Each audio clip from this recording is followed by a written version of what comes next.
tudo bem com vocês? É o seguinte, nós terminamos o assunto de química, né? Antes aí dessa semaninha que vocês tiveram de férias, e agora nós vamos começar a biologia, tá? Vocês lembram que lá no início do ano eu disse que nós vamos dividir ciências do nono ano em três partes, né? Química, que nós vimos até agora, vamos ver biologia, e aí no finalzinho do ano vamos ver um pouquinho de física. Nós vamos começar agora a parte de biologia, começando com esse teminha que está aqui do lado, ó, evolução biológica. E aí desejo a vocês um bom retorno, né? Depois dessa semana de férias, de descanso. E não esquecer de manter as suas atividades sempre em dia, sem acumular, né? Porque para no final do trimestre a gente não ter aquela correria, aquele monte de atividade, né, por fazer. Deixa tudo em dia, no dia certinho você faz a sua atividade e aí fica mais fácil você terminar muito bem esse trimestre, ok? Então vamos lá, vamos começar então o assunto evolução biológica. Bom, pessoal, então dando início aqui ao nosso conteúdo na volta aqui das férias, né? Essa semaninha de férias, nós temos aqui unidade 5. Você pode acompanhar aí comigo no livro, na página 102, tá bom? Sobre evolução biológica. Eu estou aqui com uma imagem, são duas páginas, a 102 e a 103, elas estão juntas aqui.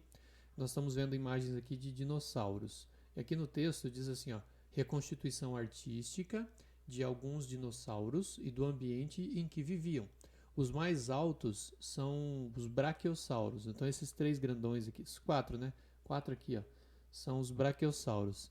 Eles mediam cerca de 16 metros de altura e pesavam por volta de 70 toneladas. Eles viveram há cerca de 150 milhões de anos atrás, né? E provavelmente em bando, viviam em bando. Então tá aqui uns quatro aqui, tem mais um pequeno aqui. Isso aqui parece ser um estegossauro. Mas para comparação ainda para ver que eles são gigantes, né? Eram gigantes, claro que eles não existem mais. Então a gente vai dar uma olhadinha agora sobre evolução. Vamos começar aqui então no cantinho da página 102, diz assim: dinossauros. Os dinossauros são répteis terrestres que viveram na Terra entre 230 milhões de anos e 65 milhões de anos, ou seja, um período bem grande aí da era dos dinossauros, né? E eles já foram extintos. Com base em restos e vestígios deixados por eles, os cientistas podem, por exemplo, deduzir informações a respeito da constituição, do comportamento, da alimentação e do ambiente em que viviam esses animais. Então, fazendo estudo paleontológico, né, na paleontologia, do estudo dos fósseis, a gente consegue saber como eles eram, como eles viviam, o que eles comiam, né? Até o formato dos dentes indicam o tipo de comida que eles ingeriam, né? E então a gente sabe muita coisa sobre os dinossauros.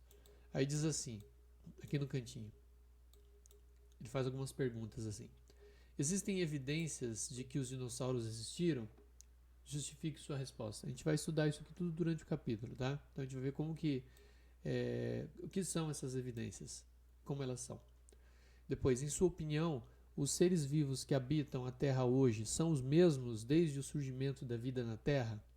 Ou seja, desde que a vida surgiu, lá no começo, o planeta Terra surgiu, a vida é sempre a mesma? As espécies são sempre as mesmas? Depois a terceira pergunta aqui: você já se perguntou como podem existir tantas espécies diferentes no planeta? Né? O planeta todo, nós temos aí milhões de espécies de seres vivos, das mais diferentes formas, né? E aí aí ele pergunta aqui como você explicaria essa diversidade. Por que existem tanta variedade de espécies, tantas aves, tantos peixes, tantos mamíferos, né? E os invertebrados também, tanta variedade. E aí por último ele pergunta: explique com suas palavras o que é evolução dos seres vivos. Bom, essas quatro perguntas, ao final desse estudo, elas podem ser muito bem respondidas, né? A gente vai estudar então todos esses temas aí. Aí para finalizar nessa página aqui ainda diz assim: por que estudar essa unidade? Aí diz lá: a diversidade de seres vivos sempre fascinou a humanidade. No entanto, as primeiras explicações científicas para a biodiversidade existente no planeta começaram a surgir somente entre o final do século XVIII, ou seja, 1700 e pouco, e o início do século XIX, 1800 e pouco. A compreensão do processo evolutivo é importante para entender o surgimento de novas espécies, ou seja, entender como é o processo de evolução das espécies ajuda a entender como surgem novas espécies. As similaridades e as diferenças entre os seres vivos e a relação de parentesco entre os organismos, tanto viventes quanto os extintos. Ou seja, como os seres são parentes entre si em relação à evolução, inclusive parentes dos que já desapareceram. Nessa unidade, você estudará as teorias de evolução biológica, a relação evolutiva entre os organismos e a formação de novas espécies. Você vai ver ainda porque é importante conservar a diversidade de vida no nosso planeta. Então, por que é importante a gente preservar as espécies? Ok? Claro que as que ainda existem, né? Vamos lá então, seguindo para a página 104. Ok, eu estou aqui então na página 104, tema 1. Nós temos aqui então evidências da evolução biológica. Vamos lá? Acompanha comigo aqui. Vou fazer a leitura e vamos explicando.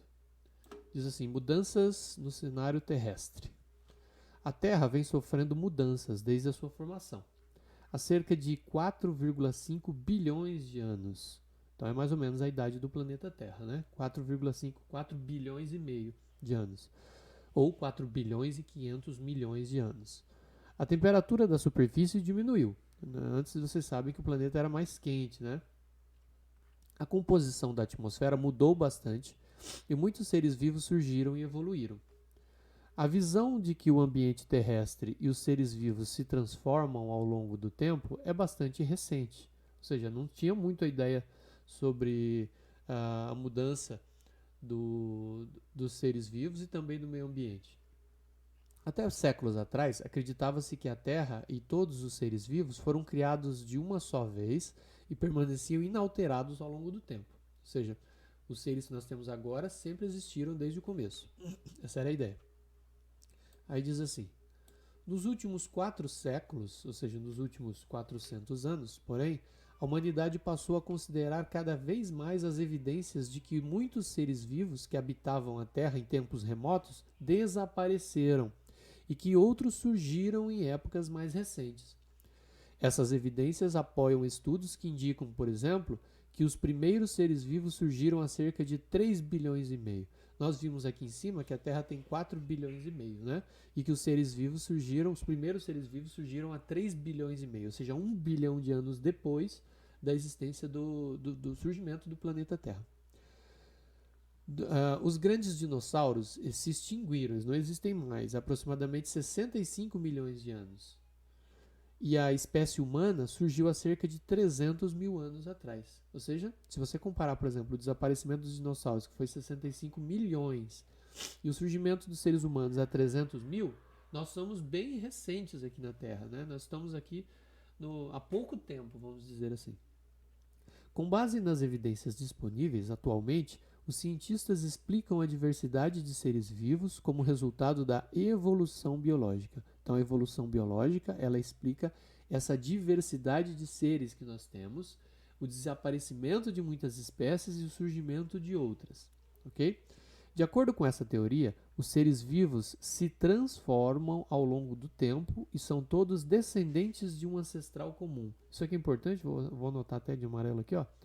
É o que diz a evolução biológica, que os seres vivos eles se transformam ao longo do tempo, tá? De geração em geração, vão passando as muitas gerações e a espécie ela vai se modificando.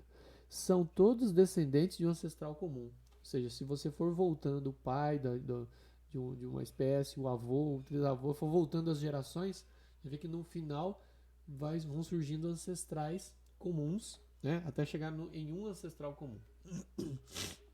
Bom, aqui do lado diz assim: a espécie de fósseis, a existência de fósseis e a presença de estruturas anatomicamente semelhantes, ou seja, partes do corpo semelhantes em várias espécies, são evidências de evolução, tá? Então, nós estudamos os fósseis e nós observamos estruturas ou partes do corpo que são semelhantes em várias espécies. as que já sumiram e as que existem hoje ainda. Isso indica um parentesco, um grau de parentesco, tá? E isso indica também que os seres vão evoluindo, vão se modificando. Aí nós temos um quadro aqui embaixo que diz o seguinte: História da Terra em 24 horas. O que o texto está querendo dizer é o seguinte: se a gente pegar toda a história do planeta Terra e dividir um relógio de 24 horas, como é que ficariam os, os, os, os acontecimentos mais notáveis aí da história do planeta? Vamos lá. Aí diz assim, ó: Nessa representação, a origem da vida teria ocorrido por volta das 4 horas da manhã. Então tem aqui um relógio, aí nós temos aqui meia-noite, ó. Meia-noite surgiu o planeta Terra. Aí passou todo esse tempo aqui sem vida. Às 4 horas da manhã surgiu os primeiros seres vivos. Tá? De um dia de 24 horas, as 4 primeiras horas não tinha vida. Aí surgiu a vida na Terra. Aí diz aqui: os organismos mais complexos teriam surgido por volta das 9 horas da noite. 9 horas da noite. Então, passou todo esse tempo aqui, ó, surgiu às 4, né? Foi passando esse tempo aqui, vida simples, vida simples, vida simples. Quando chegou às 9 da noite aqui, ó, 21 horas. Às 9 da noite surgiram seres mais complexos. Olha o que nós temos antes aqui, ó, surgimento das águas vivas, surgimento das algas. Aqui às 18 nós temos o surgimento da reprodução sexuada, que é com gametas, né? Espermatozoide e óvulo. Antes aqui, às 2 da tarde, surgimento de alga unicelular. Depois, um pouco antes aqui, às 6, às 13h52, a formação de depósitos de ferro. Às 5h36 ainda, os fósseis mais antigos, né? E às 4 horas, a origem da vida. Então, seguindo o relógio nesse sentido aqui, né? Claro, sentido horário. Aí diz aqui, ó, deixa eu só subir aqui para poder mostrar para vocês. Já os primeiros animais terrestres teriam aparecido cerca de 2 horas antes do fim do dia. 2 horas antes do fim do dia de 24 horas seria o quê? 22 horas, né? Às 10 da noite. Então, mais ou menos aqui, ó.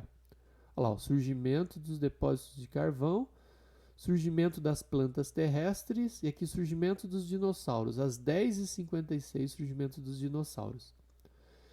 Depois, toda a história da espécie humana teria começado 17 segundos antes da meia-noite, o que mostra que nós somos, os seres humanos, somos recentes na história do planeta. Então, olhando ali, ó, quase meia-noite, né? Quase completando as 24 horas, aqui, ó, 23 horas, 59 minutos e 43 segundos, ou seja, faltando 17 segundos para o final da história do dia todo, né? 24 horas da história do planeta. Surgiram os seres humanos. Ok? E às 11h39, faltando 21 minutos, surgiram os mamíferos. Certo? Claro que isso aqui não é real. A história do planeta Terra não tem 24 horas. É só se a gente resumisse tudo a 24 horas. Ok? Interessante isso aqui. Tá? Aí ele até escreve aqui, ó, representação da história da Terra em escala de 24 horas. Depois no final do vídeo eu vou pensar se eu dou essa parte aqui de tarefa. Vamos lá, vamos seguir, vamos para a próxima página. Ok, aqui na página 105 diz assim: registro fóssil. Os fósseis são restos ou vestígios, né, marcas de seres que viveram em um passado distante e ficaram preservados em ambientes materiais, em diferentes materiais. De maneira geral, os fósseis são encontrados nas rochas sedimentares em razão dos processos de compactação, cimentação dos sedimentos. Eu acho que vocês já estudaram a diferença das rochas, né? Nós temos as rochas magmáticas, se vocês lembram disso. Magmáticas são formadas devido ao magma. O que é o magma? Aquela lava do vulcão, né? Nós temos as rochas magmáticas. Exemplo de rocha magmática, por exemplo, é o basalto. O basalto, aquela rocha preta que faz calçada, faz aquelas ruas de paralelepípedo, né? Com aquela pedra escura. O basalto é um exemplo de rocha magmática. Outra rocha interessante, os meninos que jogam Minecraft conhecem bem, é a obsidiana. Obsidiana. É uma rocha tipo vidro.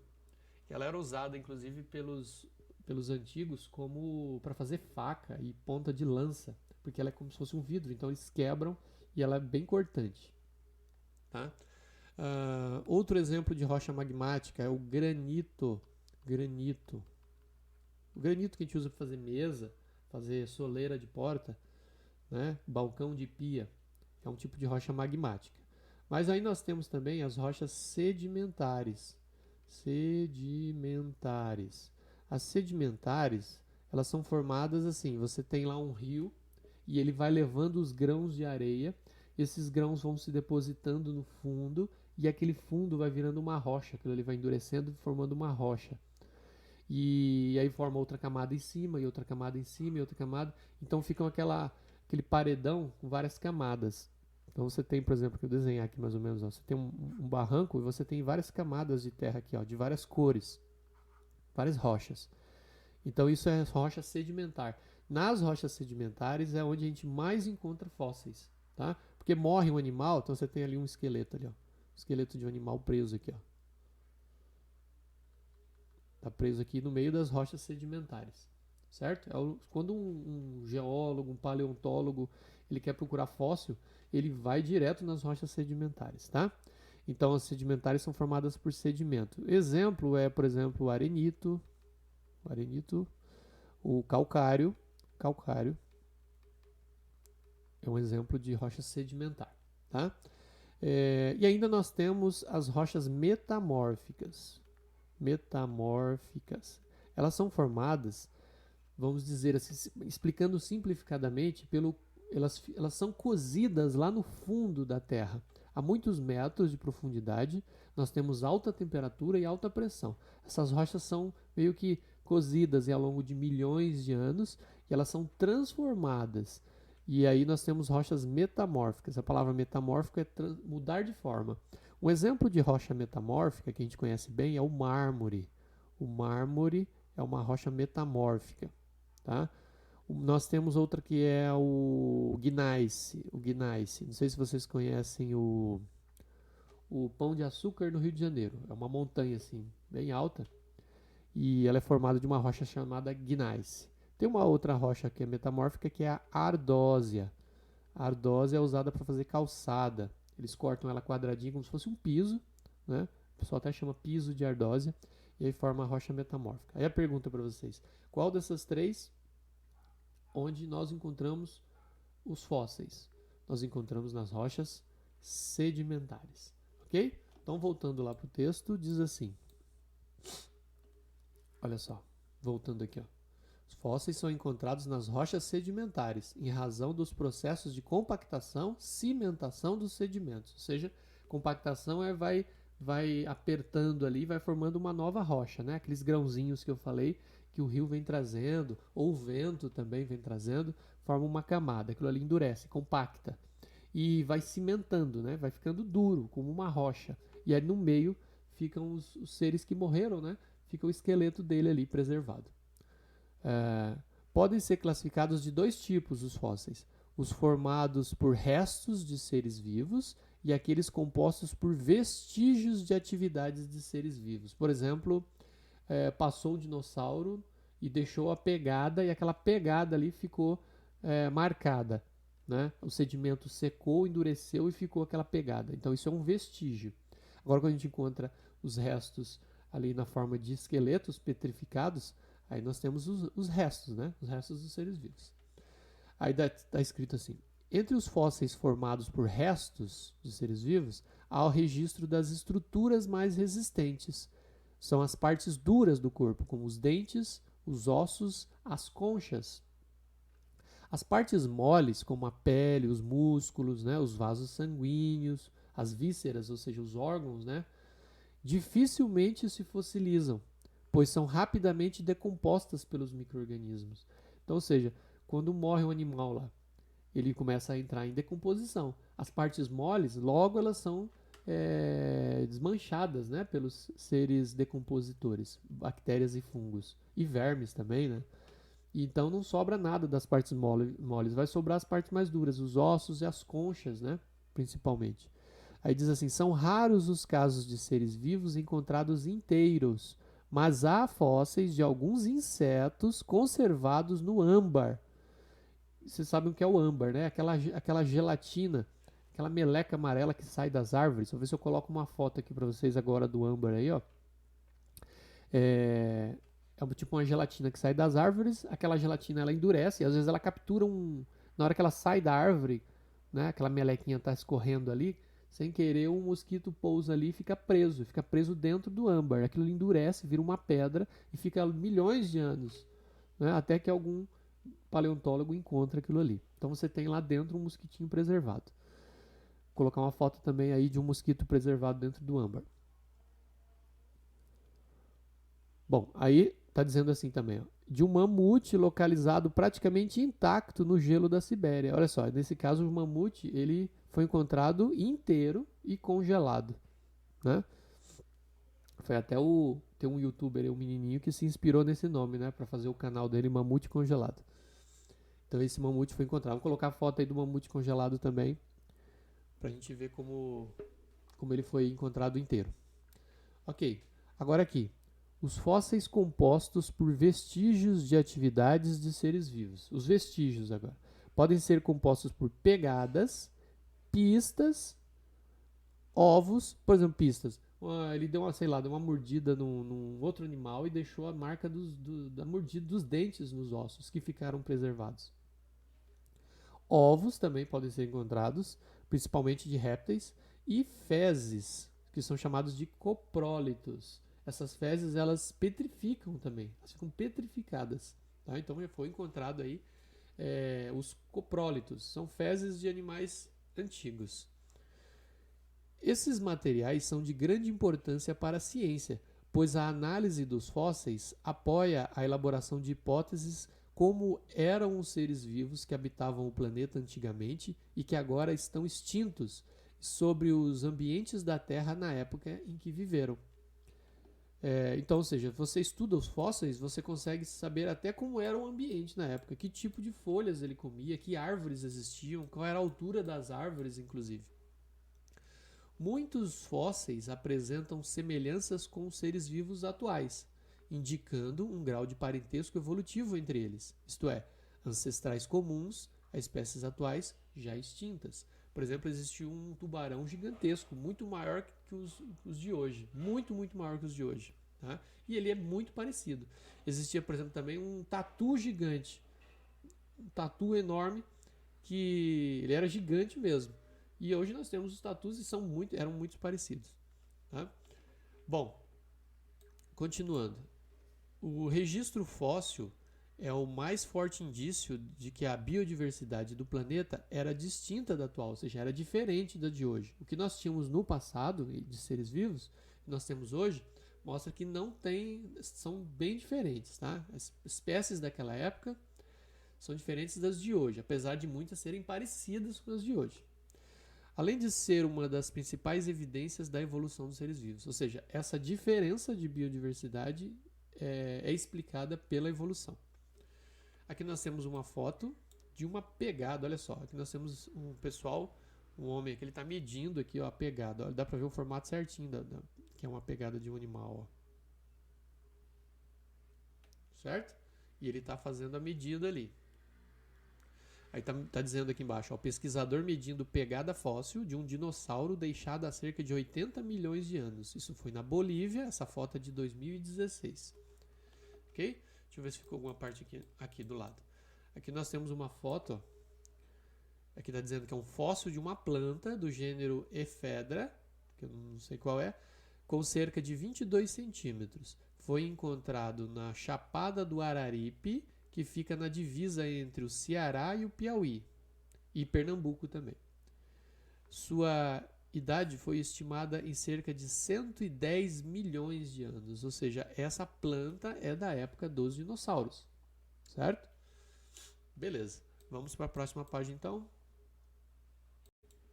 Agora aqui, página 106, diz assim: semelhanças anatômicas, ou seja, semelhanças no formato de algumas partes do corpo. Aí diz assim: espécies distintas podem ter estruturas que, embora sejam diferentes à primeira vista e responsáveis por funções diversas, são anatomicamente semelhantes. Ou seja, às vezes nós temos partes do corpo que às vezes o animal usa para fazer espécies diferentes, usam para fazer coisas diferentes, mas eles têm o formato é parecido. Essas estruturas são denominadas órgãos homólogos. Nós vamos ver, por exemplo, a baleia tem nadadeira, os mamíferos terrestres têm patas, mas a gente vai ver que dentro da nadadeira da baleia nós temos ossos que são muito parecidos com os ossos da mão, por exemplo, dos primatas. Aí diz assim: um exemplo de homologia é a variação da forma dos membros anteriores dos mamíferos, ou seja, os braços. Apesar das diferentes funções por eles desempenhadas, como correr, nadar, segurar objetos e até voar, esses membros apresentam a mesma estrutura óssea básica, ou seja, os ossos são parecidos, indicando que as diferentes espécies desse grupo de animais, embora muito variadas, compartilham um ancestral comum no passado. Ou seja, apesar desses animais todos serem bem diferentes, né? Mas eles têm um ancestral comum. Aqui, por exemplo, nós temos aqui o ser humano, nós temos aqui um gato, um felino, né? Um leopardo, que ele está dizendo ali. Uma baleia e um morcego. Todos eles são mamíferos. Né? Todos eles, quando geram os filhotes, as fêmeas produzem leite. Né? Então, são todos mamíferos. Olha só o braço do ser humano. Está aqui o braço do ser humano. Nós temos aqui a pata do leopardo. Nós temos a nadadeira da baleia. Olha como é dentro da nadadeira da baleia. E aqui nós temos a asa do morcego. As cores, inclusive, são dos mesmos ossos. Aqui nós temos um ossinho roxo, que aqui no antebraço do ser humano é chamado de húmero. Aqui nós temos o húmero do gato, nós temos aqui o húmero da baleia e nós temos o húmero do morcego. Certo? Depois nós temos aqui, por exemplo, as falanges dos dedos. Aqui, ó, as falanges, são os ossinhos do dedo. Aqui, ó, falange do leopardo. As falanges aqui da baleia, tem várias, né, e bem comprida aqui. E nós temos as falanges aqui nos dedos, seriam os dedos que estão nas asas do morcego.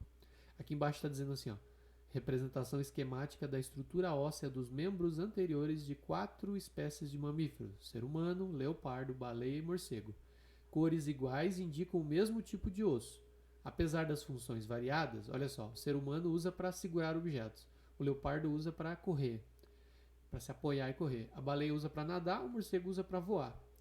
Esses membros apresentam os mesmos componentes básicos, o que sugere que eles compartilham um ancestral comum, ou seja, deve existir um animal antes desses 4 que deu origem a eles num futuro depois, né, que é o nosso presente agora.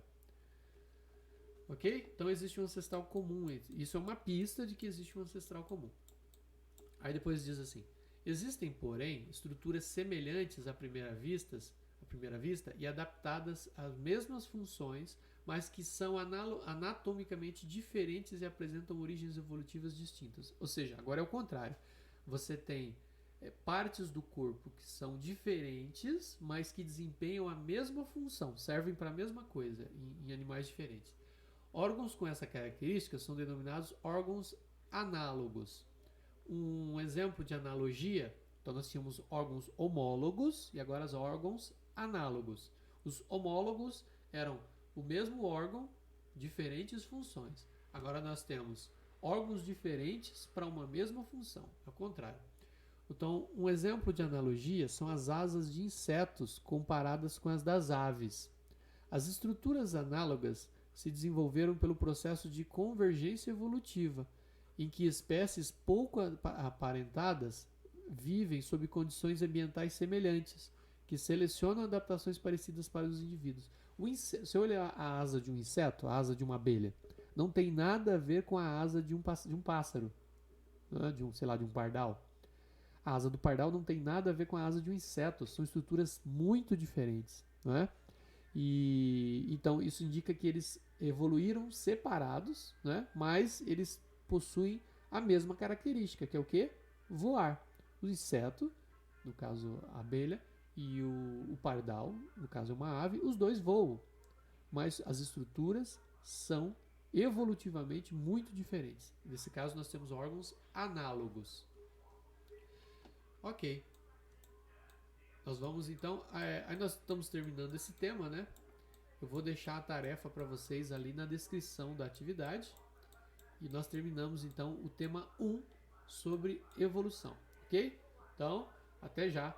Até o próximo vídeo, pessoal. Um abraço. Tchau, tchau.